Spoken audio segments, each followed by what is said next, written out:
Accurate বাচ্চুর মতন বাচ্চু সন্তানও গাইতে পারবে না, কেউ কারোর মতন হয় না। বাচ্চুকে কেউ ফিরিয়ে আনতে পারবো না, শুধু তার গানগুলোকে এগিয়ে নিয়ে যেতে। কোনো কাজ ইনশাল্লাহ আপনাদেরকে ছোট করে, ক্ষতি করে, অপমান করে করব না আমরা। নিউ জেনারেশনে যারা প্রমিনেন্ট যারা আছে তারা বাচ্চুর গানটা যদি খুশি হয়ে করতে চায়, তারপরে নেক্সট প্রজেক্টগুলো আস্তে আস্তে হবে। তা বলে আপনি চান? আমি হ্যাঁ। তবে কফি খেয়ে চিস্তি হয়ে চলে গেল, আমিও চলে আসছি। রাতে ফোন দিল, বলল যে আপনি যেটা করেছেন সেটার জন্য আপনি চেষ্টা করছি, অনেকে খুশি হয়েছে। মানে আমি চিন্তাও করতে পারি নাই যে এত নামকরা যারা আছে তারা, এবং বাচ্চা তো জুনিয়র সিনিয়র সবার সাথে এই কাজ করেছে। স্ট্রবেরি সুপার ডটেড ও ক্লাসিক ভ্যারিয়েন্ট সেন্সেশন, জাগুক শিহরণ। সবাই যে তাকে ভালোবেসে, আমি বলেছি একটা জিনিস ঠিক রাখবেন, সবাইকে তাদের প্রাপ্য যতটুকু আপনি সেভাবে দিয়ে কাজ করবেন। কেউকে বলবেন না যেখানে ফ্রি গাইতে হবে, ফ্রি বলে কিছু নাই, কারণ ওনারা খুব স্ট্রাগল করে কাজটা করে। এবং চিস্তি ভাই যখন আমাকে লিস্টটা দিল, বলে এটা ডাবল অ্যালবাম আকারে হয়ে যাবে, আমি অবশ্যই কোনো সমস্যা নাই।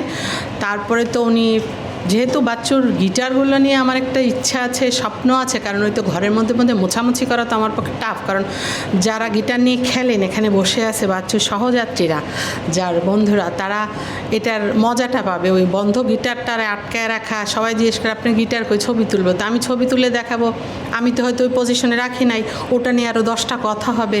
বললাম চিস্তি ভাই, আমার তো কোনো স্বপ্নই পূরণ হয় না, তবে আমি সরকারের কাছে যাব না, কারণ সরকার কি আর আমাকে এত টাকা দিবে? মিউজিয়াম করার জন্য তো প্রচুর টাকার দরকার, সিকিউরিটির ব্যাপার, ওগুলোকে প্রোটেকশনের ব্যাপার। আর শুধু মিউজিয়াম না, ওখানে আমার ইচ্ছা একটা হার্ড রক ক্যাফে টাইপের হবে, একটা ক্যাফে থাকবে, স্টুডিও থাকবে, ওখানে একটা প্যাড থাকবে, সবাই তাদের মতন যে গান গাইবে, ওখান থেকে আবার বিভিন্ন প্রোগ্রামও হতে থাকবে। তো এটা শোনার পরে চিস্তি ভাই চলে গেল। তারপরে আমাকে বললো ঠিক আছে, আমি কাজে হাত নেই, আপনার এইটাতে অনেকেই এগিয়ে আসছে এবং তারা খুব খুশি হয়েছে, কারণ সবাই সবার বেনিফিটটা পাবে, শুধু আমি একা পাবো না, সবাই তাদের। মাস 15 দিনের মধ্যে এই প্রজেক্টটা চিস্তি ভাই দাঁড়া করালো। মানে চিস্তি ভাই চলে গেছে, যা লাস্ট যেদিন আমার সাথে মিটিং, গুলশানে একটা ক্যাফেতে আমাকে ডাকলো, আমি প্রতিবার ধানমন্ডিতে আসছেন, আমি যাই। তারপরে আমাকে বললো এটা আমি আপনি চলে যাবেন, কিভাবে হবে? বলে সিস্টেম আছে, সব হবে। এই সিস্টেমেই আজকে এটা হলো, এবং করে করে আমাকে রাবগুলো শোনানো হলো, এবং এতগুলো মানুষ এত খুশি হয়ে এবং এত ভালোবেসে বাচ্চুর গানগুলো, সবাই সবার গান ভয়েসেই গানগুলো গেয়েছে। অ্যাকুরেট বাচ্চুর মতন বাচ্চু সন্তানও গাইতে পারবে না, কেউ কারোর মতন হয় না। এভাবেই শিল্পী বেঁচে থাকে, শিল্পীকে এভাবেই বাঁচিয়ে রাখতে হবে, কারণ শিল্পীরা তো গানটাই রেখেছে, এটা তো একটা প্রপার্টি।